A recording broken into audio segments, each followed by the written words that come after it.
तीर्थेश वर्धमान स्वामी शासन में हमसे विराजते और उनकी ये पावन पीयूष देशना हम सभी के लिए परम उपकारी। अनादिकाल से हमारी आत्मा में जो जन्म, जरा और मृत्यु रूपी रोग लगे, उन रोगों का उपशमन करने वाली कोई परम औषधि है तो वह एकमात्र यह जिनवाणी भव्यात्मा। हमारी जीवन का उत्थान, उत्कर्ष और अपकर्ष अपनी सोच और दृष्टि पर निर्भर करता। जितनी निर्मल और जितनी अच्छी हमारी सोच होगी, जितनी अच्छी हमारी दृष्टि होगी, हमारा जीवन भी उतना ही अच्छा हो। हर व्यक्ति अपने जीवन को अच्छा बनाना चाहता है, जीवन में उत्कर्ष भी प्राप्त करना चाहता है, पर वह अपने सोच और दृष्टि का उत्कर्ष प्राप्त नहीं कर पाता। और जब तक वह अपनी सोच को, दृष्टि को नहीं बदलता है, तब तक विश्वास मानना उसमें जीवन में कभी भी उत्कर्ष होने वाला नहीं। खूब प्रयास किया, खूब पुरुषार्थ किया प्रत्येक जीव ने, पर आज तक उसके जीवन में सम्यक रूपी सूर्य उदित क्यों नहीं हुआ? कौन सा ऐसा कारण था जो सम्यक रूपी सूर्य को उदित होने से रोक रहा था? क्या हमें सच्चे देव शास्त्र गुरु नहीं मिले थे? क्या हमने उनकी भक्ति करना नहीं सीखा था? सब कुछ हमने करना सीखा था, सब कुछ हमने कर लिया था, पर उन सूर्य के उदित होने के पीछे हमारे लिए जो प्रमुदित भाव चाहिए थे, वह प्रमुदित भाव मेरे पास नहीं थे। और प्रमुदित भाव का अभाव होने के कारण ही हमारे भीतर सम्यक रूपी सूर्य उदित नहीं हो पाए। अगर हम उस सम्यक दर्शन या सम्यक रूपी सूर्य को उदित नहीं कर पाएंगे तो रत्नत्रय को प्राप्त करके कभी मोक्ष को भी प्राप्त करने वाले नहीं। और उस मोक्ष को ही प्राप्त करने के लिए, मोक्ष महल को प्राप्त करने के लिए हमने 4 स्तंभ समझना प्रारंभ किए थे। ऐसे भाव और ऐसी भावनाओं पर हम विचार कर रहे थे कि जिनके बदलने से मेरा जीवन बदलने वाला था। मैत्री भाव, प्रमोद भाव, करुणा भाव और माध्यस्थ भाव। कल बहुत सारी चर्चा हमने उस मैत्री भाव की। क्या वास्तव में जितनी चर्चा हमने मैत्री की या करते आए हैं, वैसे परिणाम मेरे पास थे कि नहीं? ये प्रश्न हमें पूछना होगा अपने आप से, अपने स्वयं के परिणामों से। तब जाकर हम थोड़ा सा इस खोटे पंचम काल में भी सच्चे देव शास्त्र गुरु पर श्रद्धान करते हुए सम्यक दर्शन प्राप्त कर सकें। क्योंकि मुझे पता है यहाँ बैठा हुआ प्रत्येक व्यक्ति सम्यक दृष्टि बनना चाहता है। क्यों माँ, आप सम्यक दृष्टि बनना नहीं चाहते या अपने आप को सम्यक दृष्टि नहीं मानते? कोई मानता है और कोई सम्यक दृष्टि बनना भी चाहता है।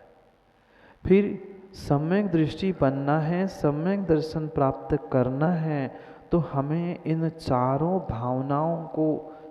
भावों को प्राप्त करना आवश्यक। जब तक सभी जीवों के प्रति हमारे मैत्री के परिणाम नहीं है, मेरे द्वारा किसी को भी दुख, कष्ट, परेशानी नहीं हो, यह जो मेरे भाव थे, वास्तव में वही मैत्री परिणाम और मैत्री के भाव थे। फिर आगे बढ़ते हुए आचार्य भगवंत और एक भाव की और एक भावना की व्याख्या कर रहे हैं, जिसके द्वारा हमें सामायिक में प्रवेश करना था। अभी सामायिक प्रारंभ नहीं हुई। सामायिक करने से पहले ही हमें कैसे भाव और कैसी उर्वरा भूमि बनानी है, उसका निर्णय यहाँ पर हम कर। जब तक ये हमारे भाव और भावनाएं, दृष्टि और सोच नहीं बदलेगी, तब तक विश्वास मानना हमारा जीवन बदलने वाला नहीं है। आज उस दूसरी भावना पर, दूसरे भाव पर हमें चर्चा करनी थी कि जिसे प्राप्त करके हमारे हृदय में गदगद भाव आने चाहिए थे। दूसरी भावना कौन सी थी माँ? प्रमोद, प्रमुदित। हमारे भीतर आज तक गुणी जनों को देखकर कभी प्रमोदित भाव ही नहीं आया। कौन गुणी? गुणी देखने की बात तो छोड़ दो, हमें आज तक इस संसार में कोई ऐसा व्यक्ति ही नहीं मिला कि जिसके पास गुण हो। मिला? नहीं मिला। मात्र और मात्र ईर्ष्या के कारण, अहंकार के कारण हम दूसरों के गुणों को देख ही नहीं पाए।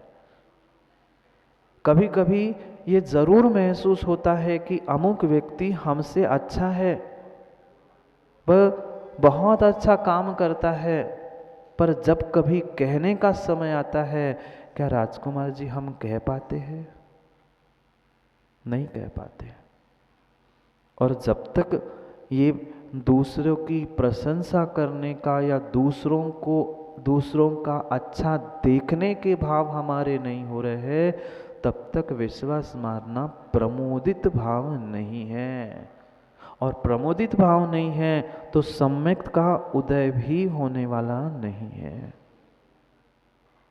ये सम्यक दर्शन के जो आचार्य भगवंत ने 4 बहिरंग गुण लक्षण बताए हैं, उसमें एक भाव है संवेग, और संवेग का ही अर्थ है प्रमोद। जैसे किसी धर्मात्मा को, किसी व्यक्ति को देखकर हमारे हृदय में गदगद भाव आने चाहिए, उस मयूर के समान। मोर को देखा? क्या मोर को देखा रवि भाई आपने? जैसे ही बादल आने लगते हैं, अभी पानी गिरा नहीं था, मात्र जैसी काली घटाएं बनने लग जाती है, जैसे ही शीतल हवा चलती है, बादल आ जाते हैं, बादलों की गर्जना ही प्रारंभ हो जाती है, मोर अपने आप में नाचने लगता है। पूरे दिन भर, पूरे वर्ष भर जिसके वह पंख जमीन पर मिट्टी में घूमते हैं, धूल खाते हैं, वही पंख चंद क्षण में खड़े कर कर वह नाचने लगता है। वह पंख फैला लेता है, अपने मुख से आवाज निकालकर ये उद्घाटित करता है, ये बताना चाहता है कि देखो अब बादल आए हैं, मेघ गर्जनाएं हो रही है, पानी भी जल्दी ही आने वाला है। क्या कभी हमारे मन मयूर ऐसे किसी धर्मात्मा को देखकर नाच उठे? शायद नहीं उठे। कहना पड़ता है, बताना पड़ता है, 10 बार नहीं 50 बार समाचार भेजना पड़ता है कि हमारे नगर में मुनि संघ आने वाला है, हमारे नगर में अमुक विद्वान आने वाला है। आज तक आने से पहले क्या, आने के बाद भी हमारे परिणाम गदगद नहीं हो पाए। कितना प्रमोद है, कितना प्रमोदित भाव है, स्वयं बैठकर विचार कर लो। जैसे ही मेघ होते हैं वैसे ही वह मयूर बोल उठता है, नाच उठता है। ऐसे कभी माँ हमारे मन से हमें लगा नहीं। कहना पड़ा कि ऐसा ऐसा है, ये आप व्यवस्था कर लेना। कई स्थानों पे तो लालटेन लेकर खोजने जाना पड़ता है। कल मुनि संग आ रहा है, माँ आप चौका लगा लो, आप चौका लगा लो। ये सम्यक दृष्टि की पहचान नहीं है। ये सम्यक दृष्टि की पहचान नहीं है। सम्यक दृष्टि अवसरों की खोज करता है, प्रयास करता है कि कब मुझे कोई सम्यक दृष्टि मिले, कोई चारित्रधारी मिले जिसकी मैं सेवा करूं। व्याख्या प्रमोदित भाव की चल रही है। कितना प्रमोदित भाव और कितना प्रमोद मेरे भीतर है। प्रमोद, प्रकृष्ट रूप से मुदित हो जाना, आनंदित हो जाना, इसका नाम ही प्रमोद भाव था। पर क्या करे, पर क्या करे, अनादि के संस्कार कह दो, मिथ्यात्व के संस्कार कह दो, या आज की वह ईर्षा और अहंकार की हमारी परिणति कह दो, हमें किसी जीव में धर्मात्मापना दिखता ही नहीं है, अकेले हमारे अलावा। पूरे ब्रह्मांड में मेरे जैसा कोई धर्मात्मा नहीं है, ऐसा हर व्यक्ति मानता है। इसलिए वो स्वयं भी धर्मात्मा नहीं है और दूसरा उसे धर्मात्मा नहीं मिला, इसलिए कोई धर्मात्मा ही नहीं है। सम्यक दृष्टि धर्मात्मा कभी दूसरे के धर्म की, दूसरे के सम्यक की परीक्षा करने नहीं पहुंचता, किंचित भी नहीं करता। अगर परीक्षा करने का समय ही आया तो वो अपने स्वयं की परीक्षा करता है, दूसरे की परीक्षा नहीं करता। और जब जब दूसरे की परीक्षा करता है तब तक वह सम्यक या श्रद्धांश से दूर ही होता रहता है। परीक्षा ही करनी है तो माँ अपनी स्वयं की करो ना। आज हर व्यक्ति एक दूसरे की परीक्षा करने के लिए तुला है। वो अच्छा है कि वे बुरा है, कौन कैसा है। इतनी परीक्षा करने के बाद भी आज तक किसी को किसी में गुण नहीं मिले। क्या माँ ने बेटों की परीक्षा नहीं की? क्या बेटों ने माता पिता की परीक्षा करना प्रारंभ नहीं किया? हर व्यक्ति एक दूसरे की परीक्षा कर रहा है, पर ना उन्हें घर में माता पिता में गुण मिले, ना कभी हमें परमात्मा और गुरु में हमें कभी गुण मिले। किस बात के हम धर्मात्मा? अगर हमें सामने वाले जीव में गुण नहीं दिख रहे हैं तो हमारी दृष्टि और हमारी सोच ही नयन शास्त्री खोटी है कि हमें संसार में कोई गुण वाला मिल नहीं रहा।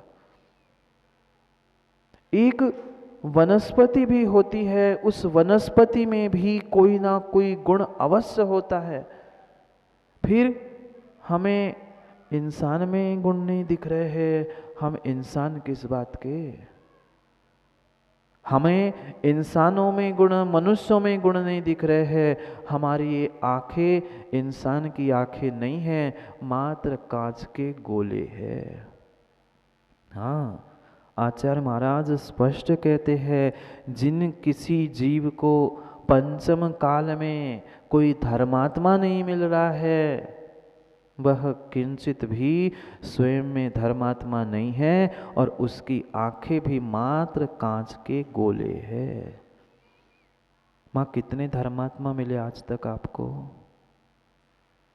कई सारी ऐसी माताएं हैं, रोती है, बिलखती, महाराज जी 4 दिन से हमारा चौका खाली गया, आपने देखा ही नहीं। मतलब आप सम्यक दृष्टि नहीं हो। सम्यक दृष्टि का कभी भी चौका खाली नहीं जाता। क्यों? क्योंकि उसे उत्तम, मध्यम और जघन्य 3 में से कोई ना कोई पात्र मिलता ही है। पर क्या करें, हमें आज तक वह सम्यक दृष्टि ना दिखा, ना धर्मात्मा दिखा, ना कोई चारित्रधारी मिला। मात्र और मात्र हम ईर्ष्या, स्पर्धा और अहंकार के पीछे अपने भी गुणों से दूर रहे और दूसरों के भी गुणों को देखने का हमने निर्णय ही नहीं किया। परम सत्य बात है। ऐसा कोई व्यक्ति इस ब्रह्मांड में है ही नहीं है उत्कर्ष कि जिसके पास कोई गुण नहीं होगा। ठीक है, मान लिया किसी के पास 90 गुण होंगे, 10 अवगुण होंगे, किसी के पास 90 अवगुण होंगे, पर 10 नहीं, कम से कम एक गुण तो उस व्यक्ति में होगा ही होगा, पर हमने गुणों को देखना नहीं सीखा। मात्र और मात्र परमात्मा के पास पहुंचकर माँ मेरी भावना, कल भी पूछा था, मेरी भावना याद है क्या? नहीं है? याद है? कई बार भगवान को सुना दी, पहुंच के जाके कह देते हैं गुणी जनों को, जोर से बोलो ना, गुणी जनों को देख हृदय में मेरे द्वेष उमड़ावे। करेक्शन का जमाना है बुद्धू जी, करेक्शन का जमाना है। आजकल सब रिमिक्स हो गया है, प्रेम नहीं, गुणी जनों को देख हृदय में मेरे द्वेष उमड़ावे। तू कैसे गुणी, तेरी कैसी प्रशंसा हुई, मैं देखता हूं, अब तेरी कैसे टांग खींच लो, खींच ले टांग। किसी दूसरे का काम नहीं बिगड़ रहा है, किसी दूसरे का काम नहीं बिगड़ रहा है। इन भावों से मैं ही अपना संसार दीर्घ कर रहा हूं, मैं ही अपने भवावली को बढ़ा रहा हूं, क्योंकि ये मेरे भाव, ये मेरी भावना ही मुझे संसार में वृद्धि या संसार में ह्रास करने के लिए निमित्त है। ये मेरी सोच पर निर्भर करता है, मैं जीवन अच्छा से जी रहा हूं कि मैं जीवन दुख में होकर जी रहा हूं। विचार करना, क्या ऐसी परिणति आज तथाकथित धर्मात्माओं की नहीं हुई? हम सामने वालों के गुणों को ही नहीं देखना चाहते, मात्र और मात्र अपने ही गुणों की प्रशंसा सुनते सुनते सुनते सुनते हमें समय ही नहीं मिलता कि हम सामने वाले के गुणों को देखें भी। बहुत अच्छी बात, चाहे आचार्य अमित गति स्वामी हो, चाहे मेरी भावना में कवि महाराज ने लिखा हो, सबकी भावना यही है कि उन गुणी जनों को देखकर हमें प्रमोदित भाव होना चाहिए। गुणीषु प्रमोदम, गुणी जीवों में, पर गुणी जीव है कौन? बाहर का तो छोड़ दो, वह इंसानों की तो बात ही छोड़ दो, आजकल तो हमने परमात्मा और गुरु को में भी गुणों को देखना बंद कर दिया है। हमें भगवान में गुण नहीं दिखते, हमें जिनवाणी में गुण नहीं दिखते, हमें गुरु में गुण नहीं दिखते। हम कैसे कैसे बन रहे हैं, स्वयं विचार करो।